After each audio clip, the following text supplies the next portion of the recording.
I'm a chef, and I've been living a lie about the quality and authenticity of my food. I'm a personal chef for an upper-class family in the US with a multi-million-dollar house who go on many vacations every year. They claim they miss authentic European and Asian food after living abroad for several years. When I first started cooking for them, I made elaborate dishes that took hours to make, finding the exact ingredients, examining each piece of carrot, potato, or chicken by hand, finding the right brands, and going to multiple grocery stores to find the exact Pinot Noir to make the perfect red wine sauce. They didn't like it. I once messed up a dish and had to remake it really quickly, so I took a few shortcuts to make sure it was still tasty. A normally 12-hour dish, I made a quick version of in less than 30 minutes, using vinegar instead of red wine. They said it was the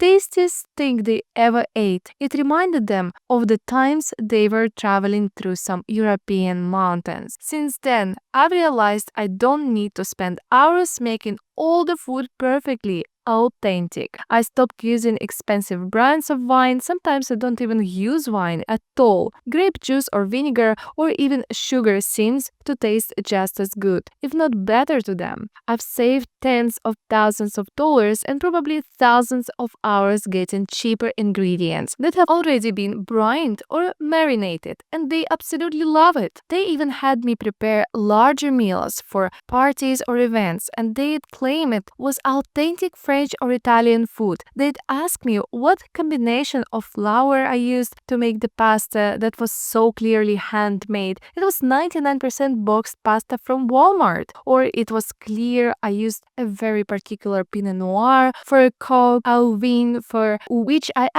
just added a little fruit juice with some vodka. Or that the saffron really made a difference in my risotto when I really just used turmeric. Or how the food tastes so much better when sauces are freshly made with raw ingredients, when it's really mayonnaise plus ketchup or some other dumb combination of common condiments. I just smile and nod. A part of me feels guilty, but not guilty enough to go back to making the more authentic versions that they had just complained about, that cost me way more time and money anyways. I am more just worried that one day they'll find out, but I've gotten away with it for almost 8 years now. Edit, because so many people have asked, this was my first job as a personal chef, and it was a side gig. When I took the job, I didn't know how much to charge. They asked what would be the price per meal for the family of 4, including getting groceries, planning, preparing, cooking, plating, cleaning, etc. So everything including groceries would be included in what they pay me. So the groceries are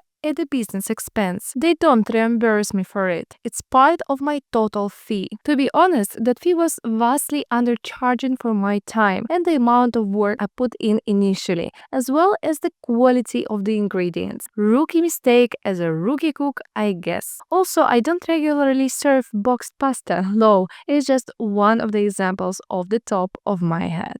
My son has significant disabilities and I hate that this is my life. Before I begin, you should know that I love my child unconditionally. He's so smart in his own way and has a generous heart. I know this, but also sometimes, a lot of time, hate that this is my life. I hate the looks we get when someone asks him a question, then awkwardly realizes he can't respond. When he has a major hysterical meltdown in a store and I have to sing and rock him on the floor until he calms down. When other kids realize he isn't as normal as he looks. I hate that he will probably never have a real friend, that I will have to fight for him to be included in everything, that his birthday parties will likely be adults, family only. I hate not being able to go to church without making sure they have an adult with a training to be with him. I hate how hard it is to find adults to be with him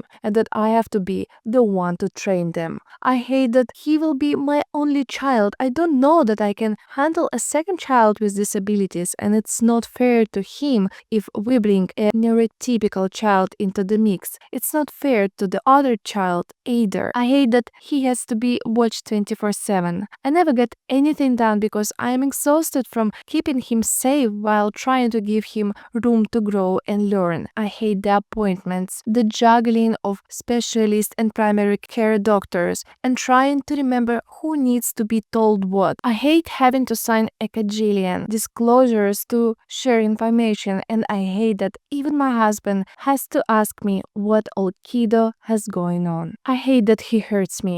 Yes, I understand the reasons: trauma and development and delayed attachment and frustration. But I hate that my baby boy, my darling child, regularly kicks and hits and bites and scratches me. I hate saying, "Kind hands, please." I hate how much I rely on his tablet to occupy him.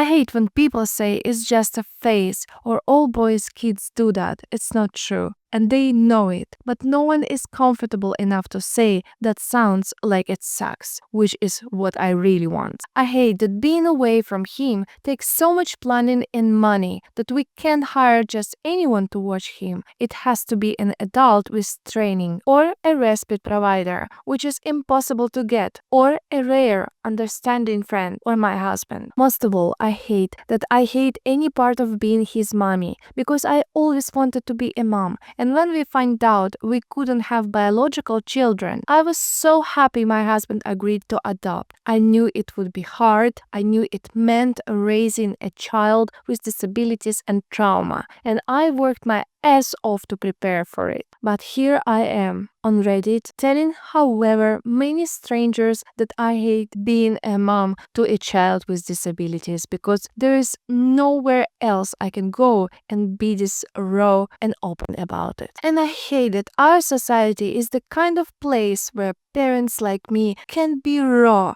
and open, because I already know some of you are judging me or calling me a snowflake or passing by this point because this silver of my reality is too much for you to bear on top of your own stuff. But I had to say it, had to let it out, because it's too hard to carry around on top of all the other stuff I have to carry every single day.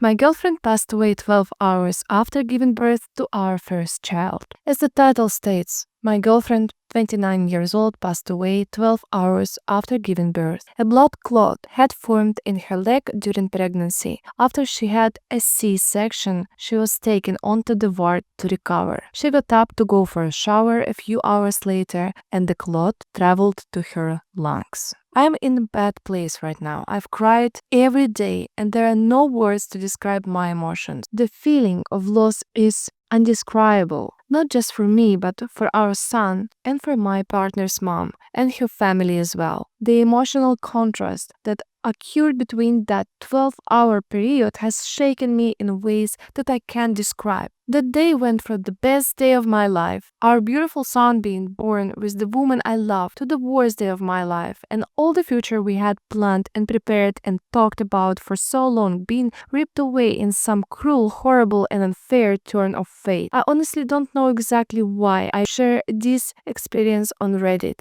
I don't know if it will help. I don't know. Edit. I just wanted to say a massive thank you to every single person who has replied on this thread or DM'd me. I will try and respond to everybody as you have all wrote to me. I appreciate your advice. I receive your condolences with respect. Your love and humanity have all been felt in my heart. I felt alone in grief, and I realized I am not. There are so many who have had heartbreaking situations. There is no comparison of one person's grief to another. I don't think they can be compared. I do think that talking and sharing the emotional burden is the only way to survive. Not just myself, but for anyone affected by tragedy, emotional trauma, etc. From the bottom of my heart, thank you for allowing me to share my burden with you all. You are all amazing people. Share in the comments what is your favorite story, and see you in the next video.